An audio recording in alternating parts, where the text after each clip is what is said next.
Olá, pessoas! Como é que vocês estão? Espero que tudo bem. Pessoal, tivemos um problema técnico no último vídeo que eu gravei para vocês, na verdade nos últimos. Então eu estou regravando de forma resumida essa aula que nós tivemos recentemente, ok? Então hoje eu vou falar de dinâmica celular e vou tentar falar o mais próximo possível do que falamos nas últimas aulas. Pessoal, nós vimos que existem células procariontes e eucariontes, onde as procariontes são as mais simples e as eucariontes as mais complexas, completas, com um sistema interno de membranas. É sobre isso que nós vamos falar hoje. As células eucariontes possuem o que nós chamamos de organelas citoplasmáticas, né? É como se fossem órgãos com funções diferentes dentro da sua estrutura, assim como o nosso corpo.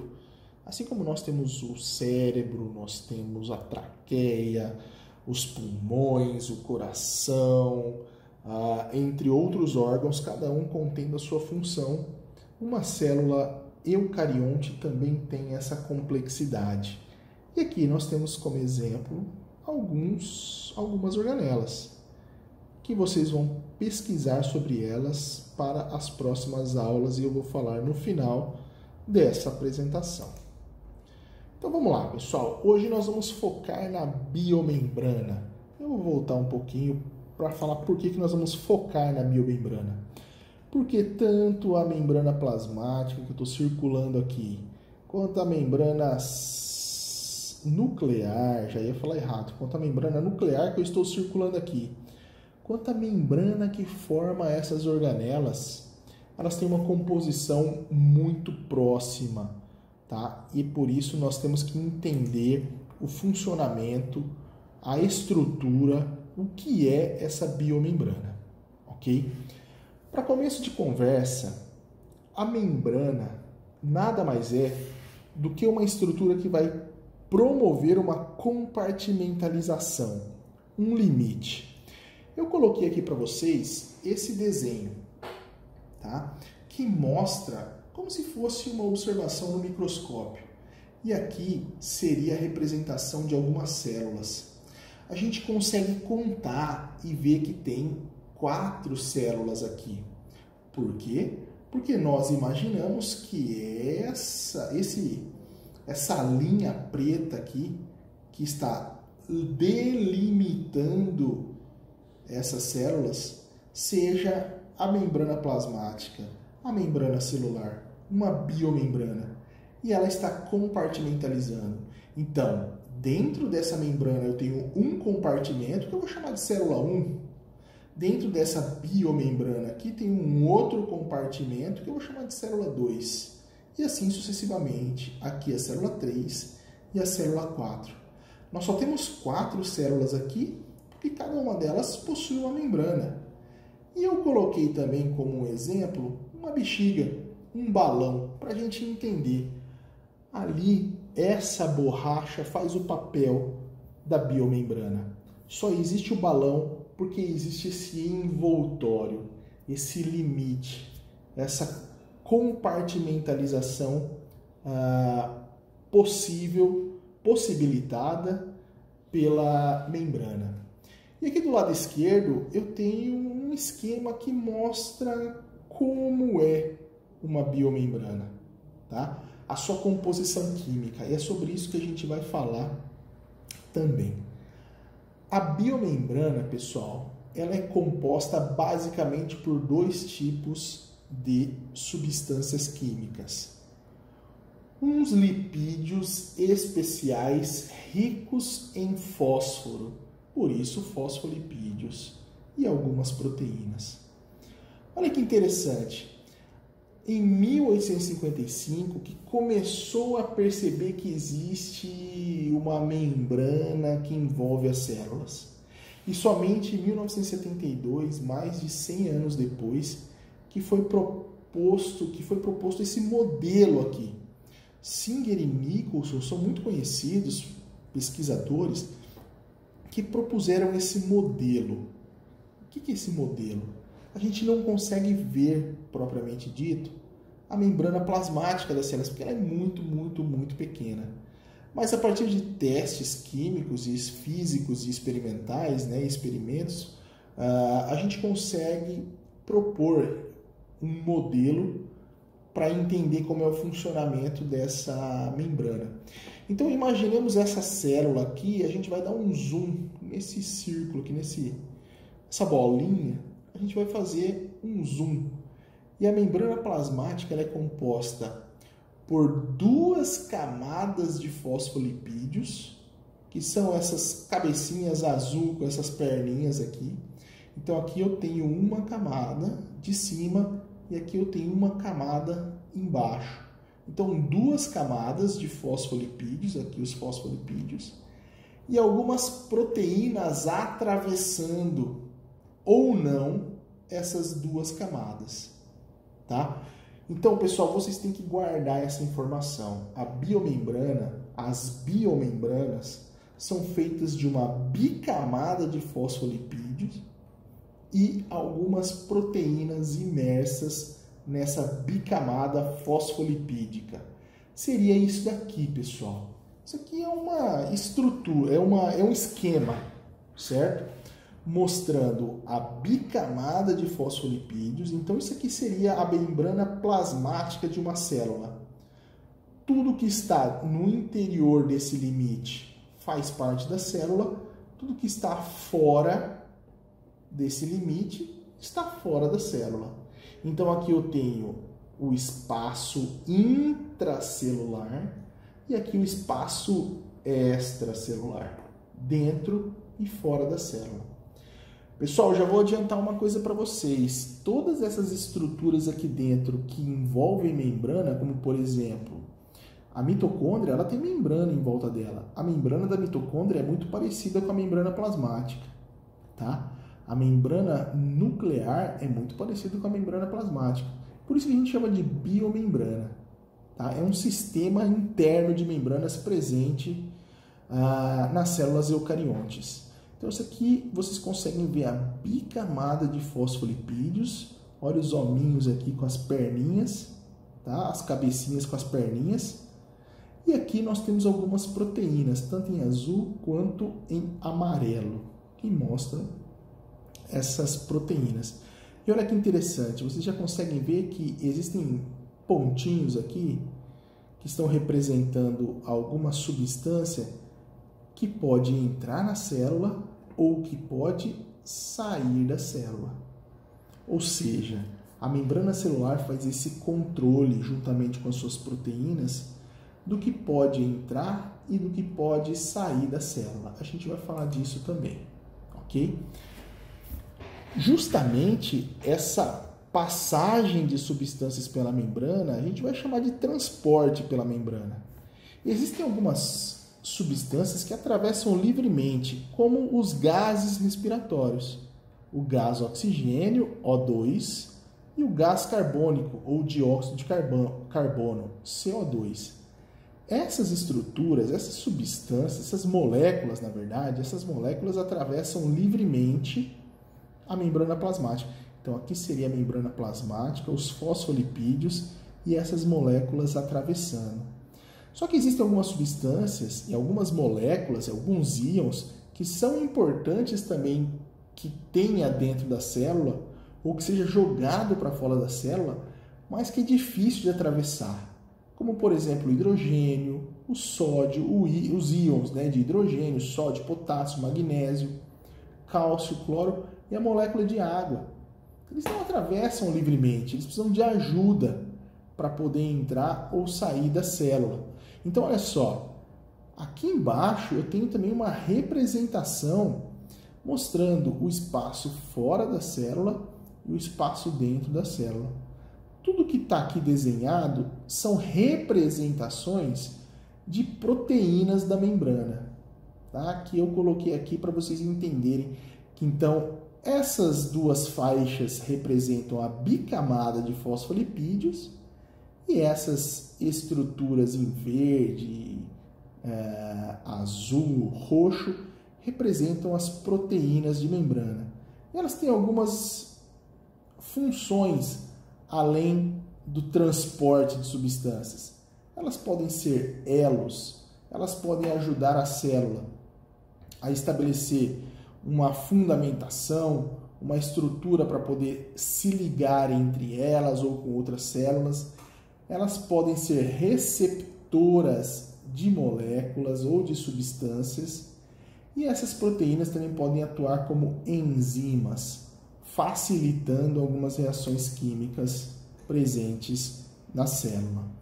Pessoal, eu deixo como uma sugestão esse site que tem algumas, como que eu posso chamar aqui para vocês? Algumas animações de como funcionam as membranas celulares. Vale muito a pena que vocês acessem essa página, ok? E esse transporte pela membrana, pessoal, ou seja, a passagem de substâncias, de moléculas, de íons pela membrana, ela pode acontecer de algumas formas, que a gente vai chamar de transporte passivo, transporte ativo ou transporte em massa. Essa é uma tabela comparativa que posteriormente eu vou pedir também uma atividadezinha sobre isso aqui que é muito importante.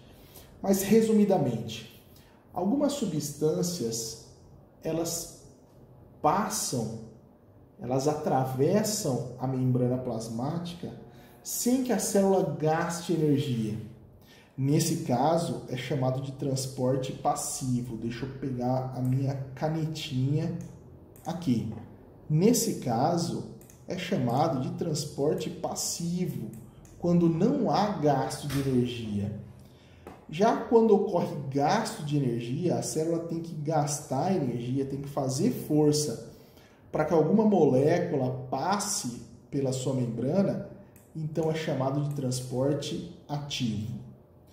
O transporte passivo, ele ocorre a favor do que nós chamamos de gradiente de concentração. O que seria o gradiente de concentração? Vamos voltar na página anterior aqui. Olha só, aqui eu tenho algumas moléculas. Vamos supor que isso aqui seja parte de fora da célula e esse aqui seja a parte de dentro da célula.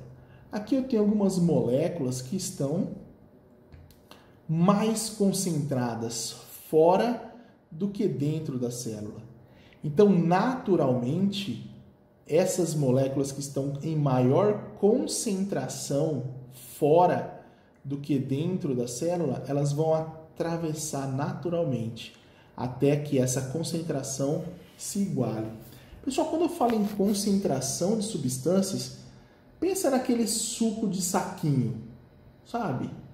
Um Kisuco, eu não vou fazer propaganda, né? Mas um Kisuco, um Tang, qualquer outro que tenha disponível no mercado, tá? Um Clyde, tem várias marcas aí disponíveis no mercado. A concentração é o seguinte, você pega e você coloca um saquinho de suco para 1 litro de água. Vamos fazer o desenho aqui, ó, para ficar claro. Então você pega um pacote de saquinho, um pacotinho de suco para 1 litro de água, tá? E aí você tem determinada concentração. Você tem lá o suco. O suco ele é feito, geralmente vem um saquinho para 1 litro de água. Mas se você pegar aquele mesmo litro de água e colocar 2 saquinhos, meu Deus do céu, aquilo lá vai ficar duplamente, 2 vezes mais concentrado. Então, olha só, a concentração está relacionada com a quantidade de soluto e de solvente. Vocês vão estudar bastante isso em química. Agora, em biologia, basta vocês saberem que a água é o solvente que nós vamos falar com maior frequência e que esses íons aqui vão ser encarados como solutos, tá? E algumas moléculas também poderão ser encaradas como soluto. Então, pensem vocês, por exemplo, sódio ou potássio, tá? Eles são soluto. Então, se isso aqui for, por exemplo, sódio, tá? Aqui seria sódio. Aqui a gente tem mais sódio fora do que dentro da célula. Então, está mais concentrado de sódio fora do que dentro. Então, existe um movimento que é a favor do gradiente de concentração, que esse sódio vai ser jogado para dentro da célula. Ele vai passar naturalmente pela membrana e vai ser colocado aqui dentro. Isso é chamado de difusão simples. Ou pode ser o contrário, tem mais sódio dentro e menos fora. Nesse caso, também é uma difusão simples, está mais concentrado dentro do que fora, esse sódio vai sair. Então isso, a célula não gasta energia. A célula gasta energia se fosse o contrário, tá? Se esse sódio que está mais concentrado fora tivesse que jogar ainda os poucos sódios que tem aqui dentro, jogar para fora, tá? Então isso aqui é contra o gradiente de concentração. Por quê? Aqui tem menos concentração de sódio, tem menos disponibilidade de sódio. Então, eu estou indo contra o gradiente. A célula tem que gastar energia para colocar esse sódio para fora. E, naturalmente, como está mais concentrado fora do que dentro, ele é colocado para dentro da célula. Então, isso que é o gradiente de concentração, se ele é a favor ou contra. No transporte passivo, como não gasta energia, ele é sempre a favor. Já no transporte ativo, como ele é contra o gradiente de concentração, então ele gasta energia.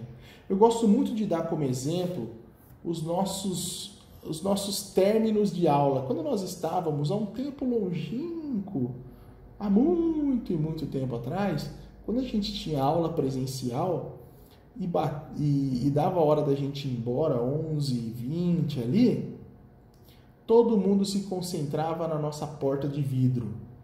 Então pensa que ali cada pessoinha era um íon de sódio e a porta de vidro era a membrana. E vocês eram levados, era só ficar parado na frente ali, né? Você não precisa nem andar. Se você ficar parado ali na frente, as pessoas vão te colocar, sem você fazer força nenhuma, as pessoas vão te colocar pro outro lado da porta. Por quê? Porque está concentrado de pessoas no interior do campus e tem poucas pessoas ali fora que estão saindo do campus. E aí, quando abre o sinal ali, a galera deixa a porta aberta que vocês podem sair, vocês vão saindo e vai igualando ali a concentração. Pessoal, é uma analogia, né? Agora, é um desespero quando alguma pessoa, um professor ou mesmo um aluno tem que tentar fazer o contrário ali. Quando vocês estão saindo pela porta de vidro e alguém tem que entrar ali no pátio, olha, vai ter que fazer bastante força. Isso porque ele está indo contra o gradiente de concentração. Entenderam a analogia, pessoal? Só para vocês compreenderem o que é o gradiente de concentração. Olha só, a vida biológica exige algumas coisas, como organização, controle e metabolismo. Para que o ser vivo continue vivo, pessoal, ele precisa estar organizado, a sua célula precisa funcionar organizada. Existe um limite, existem vários compartimentos dentro de uma célula eucarionte. Além dessa organização, tem que ter alguém ali dentro da célula controlando, dando informações, dando comando para que possam executar algumas atividades, como a reprodução, a própria hereditariedade, a evolução, depende do controle dado por esse carinha que está aqui dentro, o próprio DNA. E essa organização e controle vai gerar o que a gente chama de metabolismo. As reações químicas que vão manter a célula viva, em equilíbrio. Essa homeostase, essa palavrinha aqui, homeostase, ela indica um equilíbrio dentro da célula. Esse equilíbrio só é alcançado quando a célula tem energia, que ela obteve por meio da nutrição, da respiração e por aí vai. Agora, quando essa célula perde a homeostase, e aí tudo isso aqui vai abaixo. Então a vida biológica, a vida dos seres vivos exige tudo isso daqui, tá? E é por isso que eu pedi um mapa conceitual dessas estruturas. Então eu pedi a organização das células, o controle e o metabolismo. Como? Vocês vão fazer um mapa conceitual em que vocês vão abordar todos esses termos e expressões que eu coloquei aqui. Membrana celular, organelas e sistema interno de membranas fazem parte da organização. Vocês vão fazer um mapa e me dizendo informações a respeito disso daqui. Bem como deve conter informações sobre o controle celular imposto pelo DNA por meio da síntese de proteínas. E por fim, o funcionamento da célula por meio da digestão, da respiração celular e da fotossíntese. Ok? E nas próximas aulas a gente vai falar do núcleo, do cloroplasto e da mitocôndria. Galera, ficamos por aqui e em breve a gente tem um novo momento síncrono para a gente poder tirar dúvidas, ter aulas e ter um atendimento. Um forte abraço a todos e até a próxima. Valeu!